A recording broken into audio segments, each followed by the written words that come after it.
कभी सोचा है कि एक माइक्रोवेव आपके ठंडे खाने को बस कुछ ही सेकंड्स में एकदम गर्म कैसे कर देता है? या फिर रेडियो का नॉब घुमाते ही वो बिल्कुल सटीक एफएम स्टेशन कैसे कैच कर लेता है? इसके पीछे कोई जादू टोना नहीं है, बल्कि फिजिक्स का एक बहुत ही अमेजिंग कॉन्सेप्ट काम कर रहा है। और आज हम इसी मिस्ट्री को डिकोड करने वाले हैं। हेलो फ्यूचर टॉपर्स, स्वागत है इस बेहतरीन एक्सप्लेनर सेशन में, जहां आज हम क्लास 11th, 12th और पीजीटी जैसे कॉम्पिटिटिव एग्जाम्स के एक बहुत ही क्रिटिकल टॉपिक को मास्टर करने वाले हैं, और वो है फोर्स्ड ऑसिलेशन और रेजोनेंस। देखिए, अगर इन कंसेप्ट्स का विजुअल और लॉजिकल फंडा एक बार क्लियर हो गया ना, तो एग्जाम का कोई भी ट्रिकी सवाल बचकर नहीं जा सकता। तो चलिए फुल एनर्जी के साथ आज की क्लास शुरू करते हैं। तो आज का हमारा रोड मैप कुछ ऐसा रहेगा। हम शुरुआत करेंगे फोर्स्ड ऑसिलेशन और रेजोनेंस की घटना से, फिर एम्पलीट्यूड, एनर्जी और क्यू फैक्टर के कॉन्सेप्ट्स को समझेंगे, और आखिर में इसके रियल वर्ल्ड एप्लीकेशंस देखकर एक क्विक रिवीजन करेंगे।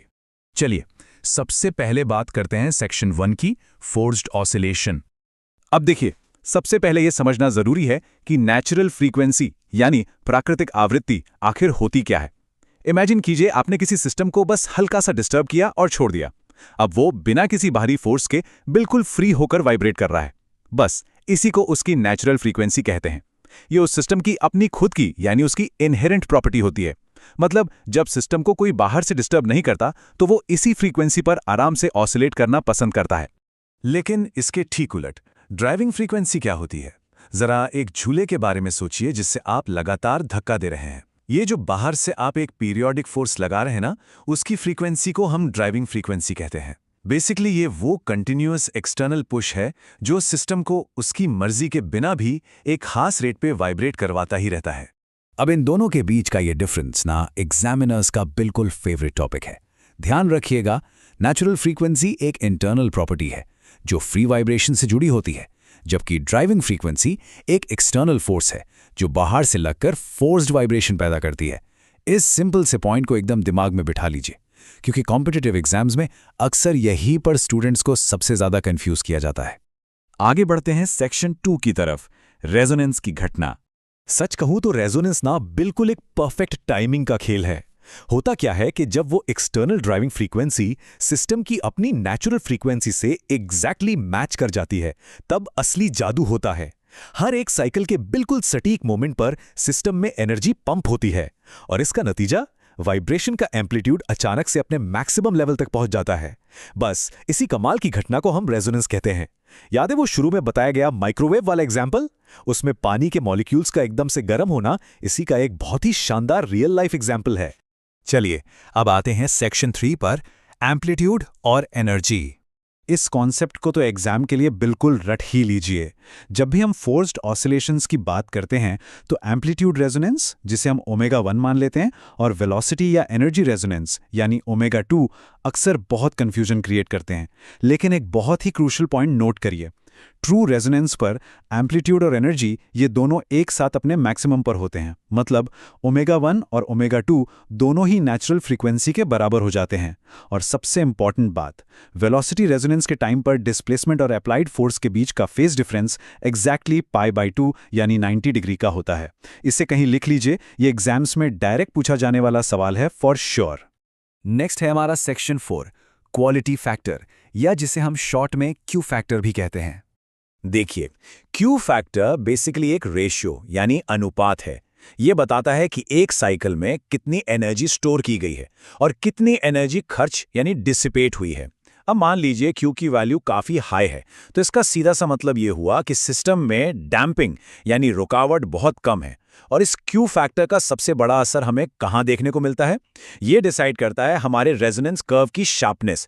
मतलब आपका क्यू फैक्टर जितना ज्यादा होगा, वो रेजोनेंस कर्व उतना ही नुकीला और शार्प बनेगा। अब बात करते हैं सेक्शन 5 की, रियल वर्ल्ड रेजोनेंस। थ्योरी तो समझ ली, अब देखते हैं ये असल जिंदगी में कैसे काम करता है। इमेजिन कीजिए, एक भारी भरकम हाई स्पीड बुलेट ट्रेन किसी पुल के ऊपर से पूरी रफ्तार में गुजर रही है।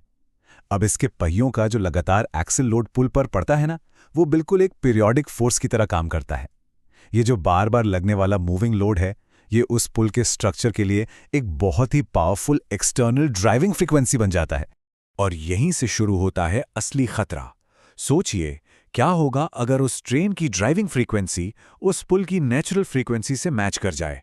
रेजोनेंस क्रिएट हो जाएगा। ग्राफ में देखिए कैसे एक खास रेजोनेंस स्पीड पर पहुंचते ही पुल के बीच वाले हिस्से का एक्सेलरेशन अचानक से पीक कर जाता है, और इस रेजोनेंस के कारण पुल का पूरा स्ट्रक्चर बहुत ही खतरनाक तरीके से डिफॉर्म हो सकता है, यानी बुरी तरह मुड़ सकता है, जैसा कि आप इस इमेज में साफ साफ देख सकते हैं। ये लिटरली एक इंजीनियरिंग डिजास्टर बन सकता है। ऑलराइट, अब टाइम है सेक्शन 6 का क्विक रिवीजन। चलिए देखते हैं आज हमने क्या क्या सीखा। तैयार हैं? ये रहा पहला सवाल।